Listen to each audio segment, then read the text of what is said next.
Court की आज की कार्रवाई शुरू की जाए। जज साहब, सॉरी बट मुझे समझ में नहीं आ रहा है कि आज इस केस में इस हियरिंग की क्या जरूरत थी। जब ये बात कोर्ट में प्रूव हो चुकी है, इस केस पर ऑलरेडी जजमेंट आ चुका है कि मिस्टर वीरेंद्र प्रताप सिंह ने ही दक्ष को मारा है, वो भी जानबूझकर, क्योंकि वो दक्ष से जलते थे। उनकी पत्नी उन्हें छोड़कर दक्ष से शादी करना चाहती थी। मिस्टर वीरेंद्र प्रताप एक कातिल हैं और उन्हें उनके जुर्म की सजा जरूर मिलनी चाहिए। जज साहब, इसी अदालत में उन्हें सजाए मौत दी गई है। अब अदालत के फैसले को चैलेंज करना अदालत का कीमती वक्त जाया करने के अलावा और कुछ भी नहीं।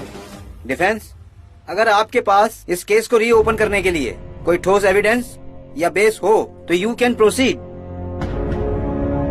थैंक यू माय लॉर्ड, एक बेगुनाह को बेकसूर साबित करना कोर्ट का वेस्ट ऑफ टाइम नहीं है। चाहे 99% गुनहगार बच जाए, लेकिन किसी बेकसूर को सजा नहीं मिलनी चाहिए। और मेरे client mister Virendra Pratap Singh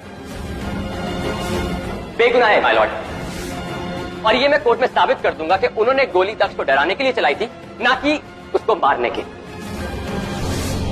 objection your honour, granted. जज साहब, ये बात मैं कोर्ट में प्रूव कर चुका हूँ कि मुजरिम ने ही दक्ष को मारा है।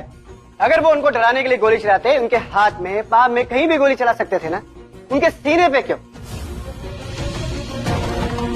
जज साहब, मुझे लगता है मेरे काबिल दोस्त कोर्ट का टाइम वेस्ट कर रहे हैं।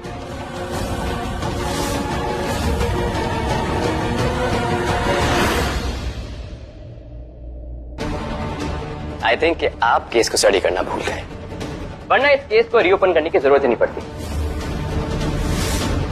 माय लॉर्ड, मेरे पास कुछ फोटोग्राफ्स हैं जो ये क्लियर कर देंगी कि मेरे क्लाइंट ने दक्ष को नहीं मारा है, लिहाजा गोली उनकी बाजू को छू के निकल गई थी। सही है फोटोग्राफ। ये मेरे पास कुछ एक्स्ट्रा पिक्चर्स हैं, आप भी देख लीजिए।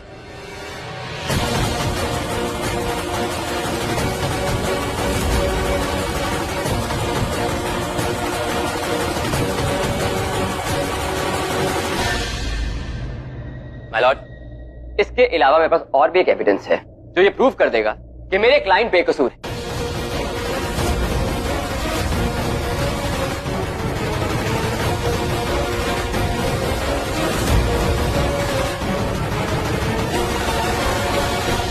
जज साहब, ये वो शेरवानी है जो दक्ष ने उस वक्त पहन रखी थी जब उसकी मौत हुई थी।